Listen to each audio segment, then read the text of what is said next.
As of right now, Trayvon Mullen, Denzel Perryman, and Darren Waller will be out for the game. Will not have their services this week. Carl Nassib was a little bit limited today, so he's still a little bit questionable. We'll see how the next few days go. And it looks like after practice today that Patrick and Foster Moreau had good days, and hopefully should both be ready for the game. With that, I'll take any questions that you may have.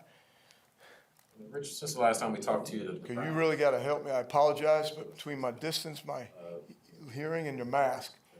Since the last time we talked to you, the Browns have had essentially a COVID outbreak. How has that changed things throughout the week, pretty much? You know, I mean, I credit the Browns. If you look at last year, they had a COVID issue the last game of the season. They had coaches with COVID. They had players with COVID. They went into Pittsburgh. They had to have the win to get into the playoffs at Pittsburgh. They beat Pittsburgh in Pittsburgh. They won the game. They came back and won a playoff game. So we're looking at jersey numbers and trying to get prepared ourselves to go play a game and put a good performance on the field. So I know they're going to have a team show up, and I know they're going to play hard. I just really think we need to look at ourselves and how we can go out there and put a performance on the field to help us have a chance to win. Along those same lines, it seems like you're one of the only teams that doesn't have an outbreak right now around the league.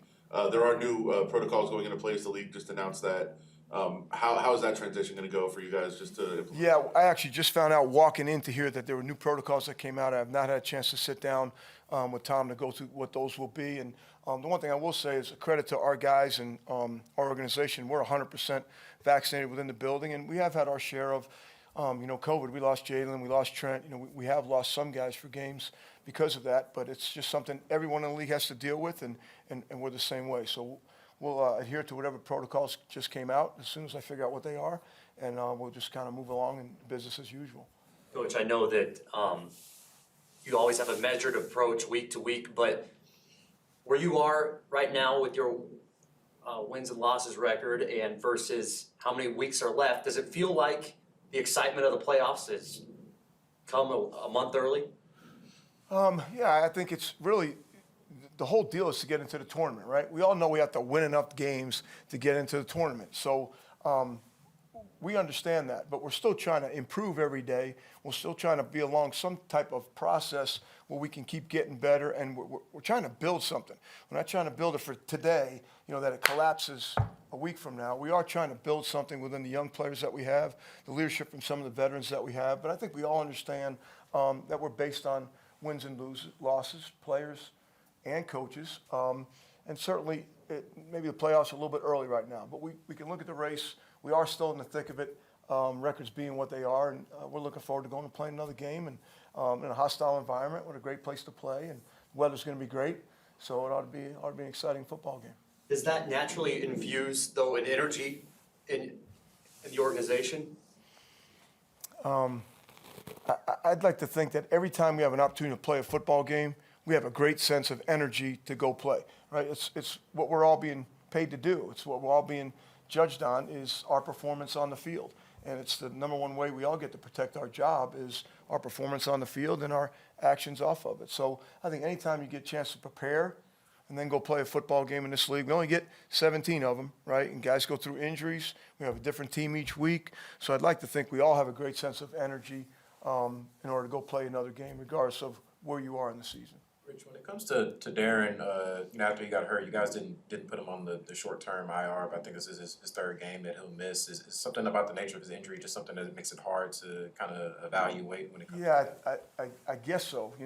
I'm not a doctor. I don't 100% know. I just know that he had the biggest jump the day after that particular injury in the Dallas game. And I think from then it's been some lingering pain. The more he's tried to accelerate on the treadmill, the more he's tried to accelerate outside. Yesterday he felt like he did probably the best day he's had going forward. He still has some particular pain in those same areas when he tries to cut and change direction. So trust me, we'd love to have him at any time that we could possibly get him. But I think it's just kind of gotten to a stagnant point where he just hasn't been able to get over the hump with whatever the pain is in the knee. Are you expecting to see a lot more contributions from Malcolm Kuntz and Devon Diablo, especially with some of the injuries that you guys have right now? I think at this particular time they're all up, and so they're all going to play. I'm expecting them to play well. Coach, you and I might have a different definition of great weather.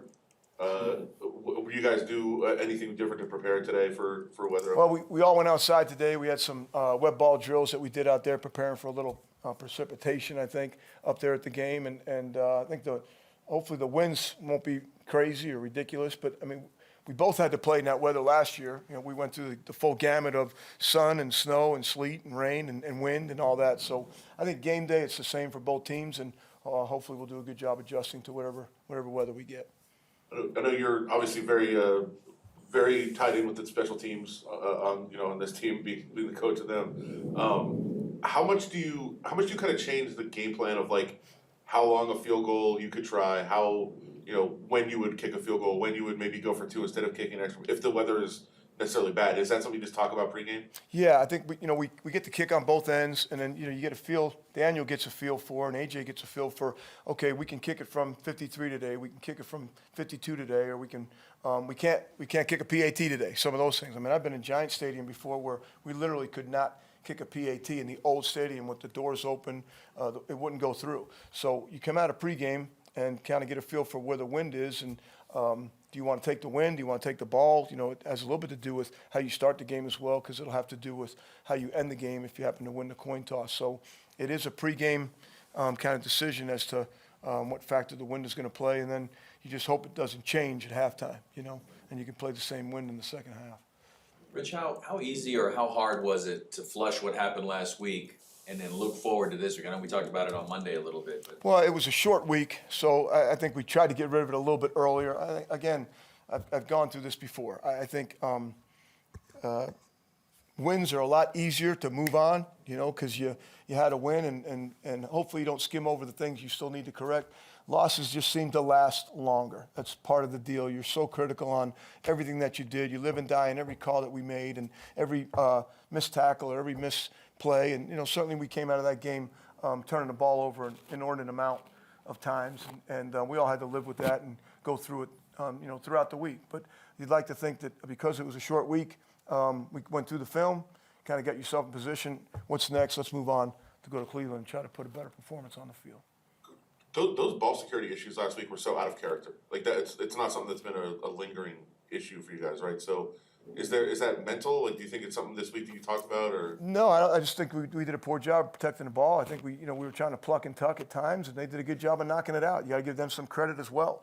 They bang at the ball, and the team we're getting ready to play in Cleveland does a really good job. I think they're +2 in the turnovers. I think they have 11 picks, and I know they've knocked the ball out a bunch, and so we're expecting that again. And to some degree, we opened Pandora's box, and we just have to do a better job at doing our part, and that's protecting the football. All right, guys. Thank you. Good. Thanks, guys.